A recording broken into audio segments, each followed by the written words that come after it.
मुझे एक बात बताओ, अगर कोई गैर मुस्लिम हमारा ये मातम देखे और हमारे ये मरसियत देखे, क्या वो इस्लाम की तरफ माइल होगा? तो बोलेंगे इनको क्या हो गया, ये कैसा मजहब है? शिया लोग पूरी दुनिया में अपनी सरलता, सहजता और नॉन वायलेंस के लिए पहचाने जाते हैं। तो बहुत प्यार वाले लोग होते हैं शिया लोग। शिया लोगों को देखते ही ना ऐसे ही मन में शांति सी आती है। ए अल्लाह, मुझसे जो जुर्म हुआ अल्लाह आइंदा नहीं करूंगा।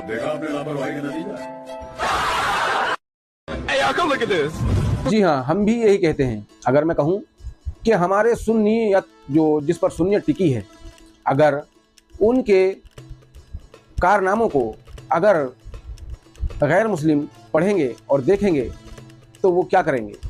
वो सुन्नियत से यानी दीन से दूर भागेंगे। जैसे अभी आपने फरमाया तारिक मसूद साहब कि शियों की जंजीर जनी को अगर देखेंगे, मातम को देखेंगे गैर मुस्लिम, तो उन पर क्या असर पड़ेगा? मैं कहता हूँ उन पर वो असर जो पड़ेगा वो बहुत बेहतरीन पड़ेगा। क्यों? जब वो मातम को देखेंगे, जंजीर जनी को देखेंगे, तो ये भी तो पूछेंगे कि आखिरकार ये मातम क्यों कर रहे हैं, ये जंजीर जनी ये लोग क्यों कर रहे हैं? तो उनको मालूम होगा, फिर सामने वाला बताएगा कि हज़रत इमाम हुसैन अलैहिस्सलाम जो औलाद रसूल हैं, फर्जंद बतूल हैं, उनके साथ इन मुसलमानों ने इतना जुल्म किया कि उनको 3 दिन भूखा प्यासा रखकर और उनके ख़ानदान को करबला के गर्म तपते रेत पर शहीद कर दिया गया। और ये लोग उनकी मोहब्बत में मातम करते हैं और जंजीर जनी करते हैं। उन पर बहुत अच्छा मैसेज जाएगा और यही तुम लोग चाहते नहीं हो। क्यों? कि तुम लोग नहीं चाहते कि असल दीन लोगों तक पहुँचे, असल इस्लाम को लोग समझें। तुम तो यही दीन, यही इस्लाम समझते हो ना कि सियासत मुआविया जिंदाबाद के नारे लगाना, यानी जो बरेलवी हजरात हैं वो सियासत मुआविया के नारे लगा रहे हैं, और जो आपके हम ख्याल हैं वो दबी ज़बानों में मुआविया इब्न सुफियान की तारीफ़ कर रहे हैं। अगर मैं कहूँ कि मुआविया इब्न सुफियान को अगर कोई गैर मुस्लिम पढ़े तो उस पर क्या मैसेज जाएगा? क्यों? कि उसने उसके ज़िंदगी भर के जो कारनामे हैं वो क्या हैं? अहले बैत पर जुल्म और सितम करना, यानी हज़रत उस्मान रज़ी अल्लाह अन्हु के शहादत के बाद जो उसने तांडव मचाया है, उस कारनामों को अगर कोई गैर मुस्लिम पढ़ेगा, जानेगा, तो उस पर क्या मैसेज जाएगा?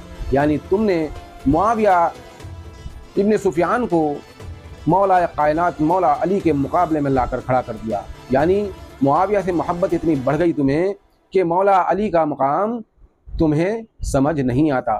दोस्तों, मुआविया इब्न सुफियान जो है उसने मौला इमाम अली अलैहिस्सलाम पर शब व सितम शुरू किए, मिंबरों से गाली दिलवाई, और उसके माँ बाप भी यही किया करते थे। यानी उनके दिल में रसूल पाक सल्लल्लाहु अलैहि वसल्लम से मोहब्बत नहीं थी, और इसीलिए उन्होंने यजीद के दिल में वो नफ़रत भर दी कि यजीद को एक आतंकवादी यानी कि बहुत बुरा जालिम बदकार बना दिया, और यहाँ तक कि उसके दिमाग में फतूर भर दिया कि अहले बैत से बदला लेना है। और अगर ये फतूर उसके बावजदाद नहीं भरते तो वो इमाम हुसैन अलैहिस्सलाम की शहादत के बाद उनके सर मुबारक को देखकर वो कभी नहीं कहता कि मेरे बावजदाद जिंदा होते तो मुझ पर फ़ख्र करते और कहते वाह यजीद वाह, तूने बहुत बड़ा काम किया है, तूने बहुत बड़ा काम किया है, तेरे बाजुओं को नज़र ना लगे। और वो शाबाशी देते और कहते कि वाह यजीद वाह, तूने तो हमारे बदर में जो हमारे लोग कत्ल हुए थे उनका बदला ले लिया। दोस्तों, ये जहर, ये नफ़रत, ये यजीद के दिलो दिमाग में मुआविया इब्न सुफियान ने और सुफियान हिंदा ने ही तो भरी थी, तभी तो वो जालिम बदकार इतना बड़ा जुर्म कर बैठा। और आज तमाम अहले सुन्नत वल जमात के लोग, यानी कि बहुत लोग ऐसे हैं जो मुआविया की मोहब्बत में मौला कायनात मौला अली मुश्किल कुशा के मकाम मर्तबे को नज़रअंदाज कर देते हैं और यजीद पलीद को बुरा कहकर निकल जाते हैं। यजीद को पलीद किसने बनाया ये बयान नहीं करते। दोस्तों, असल दीन बयान करें और असल इस्लाम क्या है उसकी हकीकत आप बयान करें, तब लोगों को समझ आएगा अहले बैत क्या है, अहले बैत का क्या मकसद है, वो बयान करें। अस्सलाम वालेकुम।